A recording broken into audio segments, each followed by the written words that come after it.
Kreu i lëvizjes vetëvendosje Albin Kurti ka treguar se pse nuk ka një marrëveshje me kryetarin e nismës social-demokrate Fatmir Limaj për krijimin e koalicionit qeverisës pas zgjedhjeve të nënshkurtit.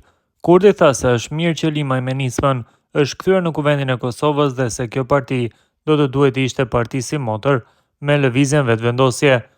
Madje Kurti tha se nisma në koalicion me AK-n e ka ndihmuar partinë e Ramush Haradinajt që ta kaloj pragun zgjedhor. Takimet kanë kaluar në një atmosferë ku është rritur besimi, ku është rritur mirëbesimi, vullneti për bashkëpunim, mirë po ku nuk ka pasur mosmarrëveshje, thjesht për shkak të një insistimi para kushti, madje as kushti, për bashkëpunim në të ardhmen për pozitën e kryeparlamentarit.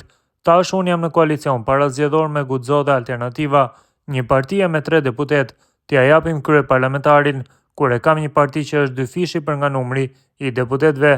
Kjo e dëmton pariparueshëm arkitekturën e marrëveshjes paraprake që vetëvendosja e ka me Guxon dhe Alternativën nuk ishte një gjë e mundur, tha Kurti, kur u pyet se pse nuk ja ka dhënë Fatmir Limajt postin e kryeparlamentarit, çka do ta çonte Kosovën në zgjidhjen e ngërçit dhe konstituimin e kuvendit.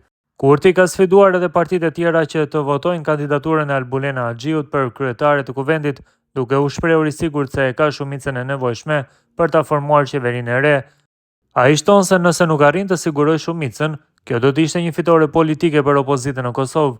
Ata nuk besojnë që unë nuk i kam 61 vota për kryeministër, unë ju them atyre më testoni, nëse ata besojnë që Albin Kurti si ka 61 vota të deputetëve për të bërë kryeministër përsëri, e kanë në dorë të më besojnë, le ta votojnë Albulenën dhe le të më testojnë mua.